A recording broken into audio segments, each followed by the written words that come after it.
మన కామారెడ్డి ఎమ్మెల్యే గారు కాదు, ఎందుకంటే గారు అని నిన్న చెప్తాం.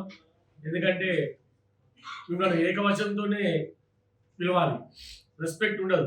రెస్పెక్ట్ లేని ఎమ్మెల్యే తెలంగాణలో అంటే ఫస్ట్ మొదటి నువ్వే అని మేము తెలియజేస్తున్నాం. ఒక ఫాదర్ లాంటి వాడు కామారెడ్డికి.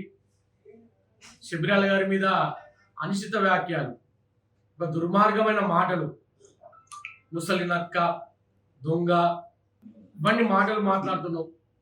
మరి నీకు నిన్నేమంటాం? నేను గజ దొంగ అంటాం. మేము దొంగల మూటను తయారు చేసాం. అలీబాబా 16 దొంగలు అన్నట్టు ఇప్పుడు 40 దొంగలు కాదు, 16 దొంగలు ఇంకా పెట్టుకున్నట్టు. మళ్ళా జాగ్రత్త రమణారెడ్డి, ఒళ్ళు దగ్గర పెట్టుకుని నా వైఫ్ నిలబెట్టిన 19వ వార్డు కాంగ్రెస్ పార్టీ అభ్యర్థిగా మున్సిపల్ లో స్వల్ప మెజార్టీ, కేవలం 36 ఓట్లతో మెజార్టీ వచ్చినది. అలా 18 ఓట్లు వస్తే మేము కూడా విన్నాం. కేవలం 18 ఓట్లు మాకు తక్కువ వచ్చినాయి అంతే. దానికి పెట్టుకొని ఏదో మాట్లాడుతున్నాం అని చెప్తున్నాడు. బాను ఆయన పేరు, 19వ వార్డు కాంగ్రెస్ పార్టీ మేము చేస్తే, మా వైఫ్ చేస్తే, అతను బీజేపీ అభ్యర్థి చేసి మొన్న ఎలక్షన్ కన్నా 1 వీక్ ముందు బీఆర్ఎస్ అటు ఇటు తిరిగేటోళ్ళని తీసుకొచ్చి ఇలా పెడతావు. మళ్ళీ ఆయన ఏ పార్టీ పోతాడో కూడా తెలియదు. ఏమో చెప్తున్నాడు. మొత్తం దొంగోట్లు, మొత్తం చచ్చిపోయిన వాళ్ళు వచ్చి ఓట్లు వేసారు. నువ్వు ఓట్లు గెలిచినావు అంటున్నావు కదా, అంతా చచ్చిపోయిన వాళ్ళు ఓట్లు ఉన్నాయి. మొత్తం డాటా మొత్తం మా దగ్గర. మేము ఆల్రెడీ కలెక్టర్కి ఇచ్చినాం, ఎలక్షన్ కమిషన్ కూడా ఇవ్వబోతున్నాం. దాంతోపాటు కోర్టులో కూడా కేసు వేయడానికి రెడీ ఉన్నాం. నీ పాత చిట్టా బాను ఏమో చెప్తావు కదా, నీవు పెద్ద పేపర్ రాసి ఇచ్చినట్టున్నారు, దాన్ని పట్టుకొని చెప్తున్నట్టున్నావు కదా.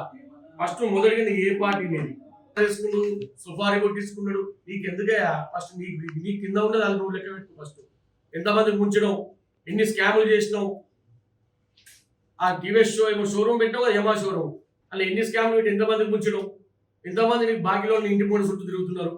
ఈ మొత్తం డాటా మా దగ్గర ఉన్నది. ఇక నీకు మాట్లాడడం, నువ్వు చిన్న వ్యక్తిగా, నేను కామారెడ్డి 25 సంవత్సరాలుగా మన కామారెడ్డిలో కాంగ్రెస్ పార్టీ ఎన్ఎస్ఐ నుంచి నా ప్రస్తావన ఉన్నది. 99 నుంచి ఇప్పుడు ఒక అంచెలంచెలుగా ఒక యూత్ కాంగ్రెస్ ప్రెసిడెంట్గా ఉన్నా. అది అందరికి తెలుసు, కామారెడ్డి ప్రజలకు కూడా. ఒళ్ళు దగ్గర పెట్టుకుని మాట్లాడి బాగా ఇంకోసారి మాట్లాడేమో కదా. దాంతోపాటు రమణారెడ్డి గారు, మీకు లాస్ట్ వార్నింగ్ ఇస్తున్నాం. ఈ నిన్న మాట్లాడిన శబరియాల మీద అంచనా వాక్యం వెనుక తీసుకోలేమనుకో, నువ్వేమో బట్టలు ఊడదీశాం అంటున్నావు కదా, నీకు ఊడదీసే రోజు దగ్గర పడ్డాయి. ఖబర్దార్ రమణారెడ్డి. పిచ్చి పిచ్చి వ్యాఖ్యలు చేస్తూ మీడియా కూడా వస్తున్నావు. అభివృద్ధి పనులు ఫస్ట్ చేసి చూచు. కామారెడ్డి ప్రజలు నీకు నమ్మకం పెట్టుకుని గెలిపించారంటున్నావు కదా, మొదటిగా ఫస్ట్ అభివృద్ధి పనులు చేసి. అంతేగాని ఇట్లాంటి వ్యాఖ్యలు వెనుకకు తీసుకో. లేని పక్షంలో నీ వెంటాడతామని గుర్తిస్తున్నాం. ఖబర్దార్ రమణారెడ్డి.